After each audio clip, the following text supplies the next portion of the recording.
Good morning, everyone. Today I bring to you Allison Vander Plaats. She's part of CASA along with me, and she's here to do the interview for Ask the Faculty. Are you ready, Allison, to be I'm known? Yes, I'm ready. Ready to be known. All right. So what's your favorite food truck? So I just moved to Visalia actually like 2 weeks ago. I've been commuting from Clovis, so I don't have one yet, but open to suggestions, obviously. So what type of food truck do you like if it's Primarily Mexican for sure. okay? Yeah. What's the main reason you chose teaching? Before coming to COS, I was working full time as mostly a dairy vet, and we had students come through our practice as part of their like vet school rotations to get experience. And I found myself really, really loving hanging out with those students and teaching them and showing them things. So I kind of started low key looking for legit teaching jobs, and COS popped up, and so here I am. But my favorite part has been just being in that position to help students explore their interests and kind of things that maybe they hadn't considered. And also kind of seeing them make connections between what we're talking about in class and their own personal lives and just applying that. Awesome. What courses do you teach? A variety. So I teach intro to animal science, intro to dairy science, intro to veterinary technology, veterinary terminology, small ruminant science, farm animal biology, breeding and selection of dairy cattle, and then finally vet office practices. Wow, that's a wide variety there. Yeah. What's your proudest non-teaching accomplishment? Still part of my academic career, but definitely graduating vet school, just making it through the very rigorous, long, Right. somewhat painful schooling. What's something most people don't know about your past? So I grew up actually in Clovis, and then I went to Cal Poly for college and decided to go to vet school at Cornell in New York.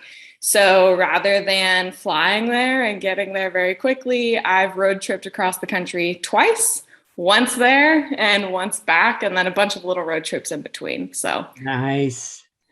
That's awesome. What's your watch it 1,000 times movie? I'm not really a movie person. My attention span is usually like too short to hang out for like an hour and a half or 2 hours. But I've watched like the Schitt's Creek series probably 5 times through. That's a solid, funny show. Great show. What is your late work policy? In every one of my classes, students get one free late assignment pass, no questions asked. It just has to be within a couple days of the original due date. And then beyond that, if there's legit life circumstances, like one of my students just emailed me to say she's being evacuated for the fire near Sequoia. Obviously, stuff like that we'll work something out. Right. How about your absence policy? Right now, I'm only teaching labs face to face. So I'm just going to kind of speak to the hybrid absence policy in that labs are extremely important. I don't get a lot of face to face time with my students for the last couple semesters, which has been kind of depressing. But because those labs are our opportunity to really apply what we've learned and practice that in real life, absence counts against them, again, unless there's some major something going on. What's one piece of advice you'd give to your students? Definitely get comfortable with not knowing everything and admitting that you aren't sure about something. One thing that veterinary medicine taught me is that you can be really, really smart and know a lot of stuff, but you still aren't going to know everything, or you may need to admit to yourself, like, hey, I need to do a little bit of research, maybe a little bit of life experience even, and then come back with my findings or my opinion after that. Yeah, that's a fantastic piece of advice. A lot of students could use it in any subject. I try to tell them, and they don't usually believe me until we've been together for a semester or two. So, oh, well, this one should be fun. Yes. What and how many kinds of pets do you have? So I only have one cat right now, which is, I know, but I consider all of the animals at our units my pets as well, because I know each one of them individually and I spend a lot of time with them. But my cat's name is Paige.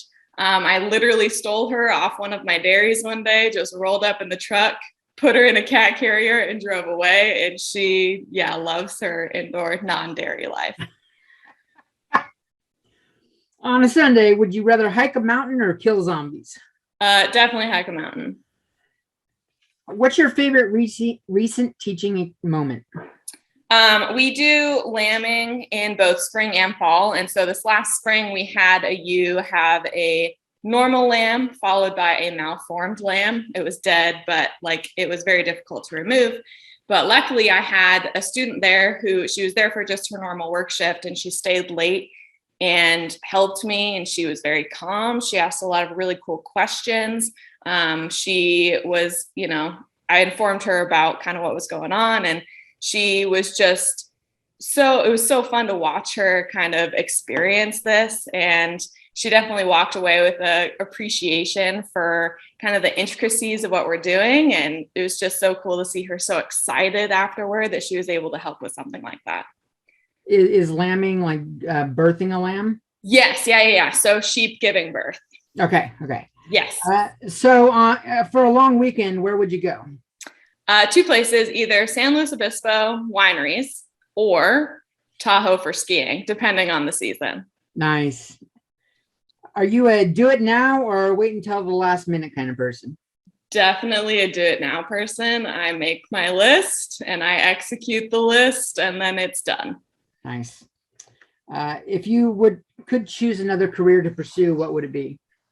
If I weren't here, I would still be doing education stuff. So I would probably be working as like a veterinary extension specialist, which is really just going out to producers' farms and teaching them about diseases or new products or regulatory stuff, laws that they're supposed to be following, and just kind of overall management stuff. Okay. What's your favorite anxiety reliever? Either like a hardcore gym session where I'm just pouring sweat, or chilling out in my backyard gardening, which the backyard is currently a blank slate. So I'm really excited to start. Nice. Those are two completely opposite kind of activities. That's crazy. Yes. What is one inanimate object you'd take to a deserted island? It would be a pair of hemostats, which are basically like clamps. Sorry, that's my cat's tail in the camera. I have them everywhere. I have one in my car. I have a couple at each of our units. I have a couple stashed around the house. They're just a wonderful little multi-tool. Okay. What is your favorite thing about your job? My job specifically, my favorite thing is working with our student herdsmen and teaching them about animal care and helping them recognize normal versus abnormal, kind of the ins and outs of daily stuff versus the more non-routine stuff. So just managing both our students and the units together, that's definitely my favorite part. Okay. Office decor, are you a minimalist or a maximalist? I'm guessing by looking at your room. Yeah. So I mean, I'm a minimalist, but I have a ton of books. So my bookshelf is totally full. What's the biggest obstacle you would remove for students if you could? Definitely, at least at the Tulare campus, one of the biggest issues that I see is that we have transportation issues. We do have like public transport and stuff, but our students are pretty well spread out, and even getting from campus to campus can be very difficult for them. So I do as best I can. Like when someone's car breaks down, please be a little late, please still try to come. But definitely transportation is the biggest thing that I have experience with. Okay. And what's the best thing about being a CASA member for you? This was a huge career change when I started here. So being part of a group of people who is looking out for you, even when you don't know to look out for yourself, has been really nice. Awesome. Well, everybody, this is Allison Vander Plaats, and she is now known. Anything else you'd like to say before we wrap this up? I don't think so. Thank you, David. All right. Well, thank you for your time, and see you next week, folks.